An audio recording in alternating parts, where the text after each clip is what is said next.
नमस्कार पिला माने और समस्त एस्पिरेंट माने जो माने भी ये जो सब इन्स्पेक्टर ऑफ एक्साइज रो परीक्षाटी देइछ आउ वर्तमान तांका मध्यरे केतेक प्रश्न आसुची से प्रश्नर समाधान आज ओएसएससी समाधान कर देइछि और पिला मान को बहुत बड़ गोटे चिंतारू मुक्ति करिछि। तो से चिंताटी कौन थिला आज आमे जानिबा। देख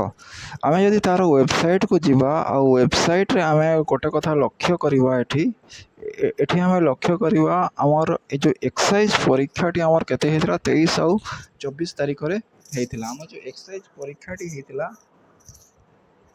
सब इन्स्पेक्टर ऑफ एक्साइज रो जो परीक्षाटी हेतिला सेटा आमर 23 आउ 27 तारिख रे हेतिला। आउ जदि आमे एटा देखुचे कैलेंडर ऑफ जुलाई अगस्त जो ओएसएससी रो जो एग्जाम कैलेंडरटा अच्छी से कैलेंडरटा आमे वर्तमान देखुचे। ठीक अच्छे। आउ जदि आमे देखिबा अगस्त मास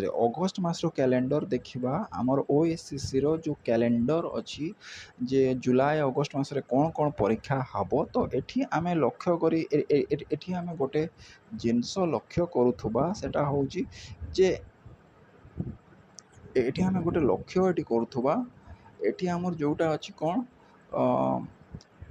सब इन्स्पेक्टर ट्रैफिक नुहे सब इन्स्पेक्टर ट्रैफिक नुहे सब इन्स्पेक्टर ट्रैफिक नुहे एटा होउची हमर sub inspector excise sub inspector excise जो अच्छी हमर सब इन्स्पेक्टर एक्साइज एक्साइज रो डेट टा देखंतु 22 आउ 23 तारिख 22 आउ 23 तारिख दिन हमर एटा फिजिकलटा अच्छी तो आज हमर डेट हेलानी आज हमर डेट हेलानी 4 अगस्त हेलानी 4 अगस्त हेलानी आ पाखापाखि जमा 18 दिन पर जो पीटीटा हेबार अच्छी 18 दिन पर कौन हेबार अच्छी पीटीटा हेबार अच्छी। तो जो पिला माने चिंतित होउतिले कि वर्तमान सुधा sub inspector of excise result बाहरी नहीं आम पीटी किए प्रिपेरेसन करेंगे किए न करेंगे कारण कहार किए सफल होती किए सफल हो ना कि पिला जानी पार नथिले कारण या पूर्व आउ गोटे नोटिफिकेशन आसला जो कि आगु जिते बड़े एडवर्टाइजमेंट बाहर से कहला 6 टाइम हम से 5 टाइम हम बोली कहुला कि बर्तमान आउ गोटे नोटिफिकेशन कहते 10 टाइम्स पिला को निजी। तो किछि पिला जो मैंने आशा छाड़ी देते से आउ थे आशा उज्जीवित हो उठी आउ तो से जानी पारना से जो 870 पिला जो पीईटी डका हम से पाखे प्रिपेरेसन टाइम पाइबे कि ना कारण एटी जेहेतु 22/8 आउ 23/8 तारिख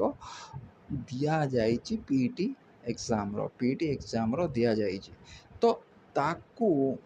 से जो मनरे जो पिला मानकर पिलामानकर गोटे रही जाइथिला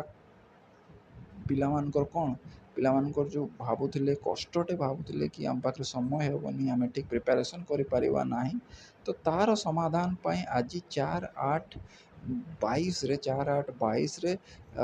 OSSC Odisha staff selection commission गोटे नुआ नोटिस देइछि सेथिरे लेखाई आमर कौन लेखाई से आमर से आमे जदि पढ़ा एटी से आमे पढ़ा कमिशन कमिशन गोटे डिसाइड कौन डिसाइड कर जो भी एग्जाम रे physical efficiency test recruitment examination रो पार्ट अच्छी रिक्रूटमेंट एग्जामिनेशन रो पार्ट अच्छी सेठी अति कम रे केते 30 दिन पूर्वरु कह 30 दिन ये पिला मन मन रखु 30 डेज बिफोर तुम कौन हम रिजल्टा बाहर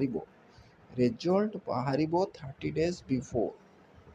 तो जाफल कि जो पिला माने सक्सेसफुल होते से माने कौन पीटी प्रैक्टिस टाइम पाइबे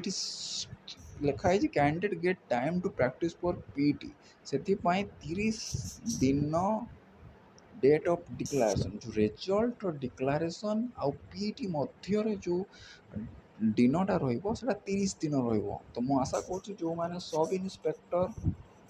excise sub inspector excise apply करते तार रिजल्ट न बाहर पीटी प्रिपेरेसन करेंगे ना प्रैक्टिस करेंगे ना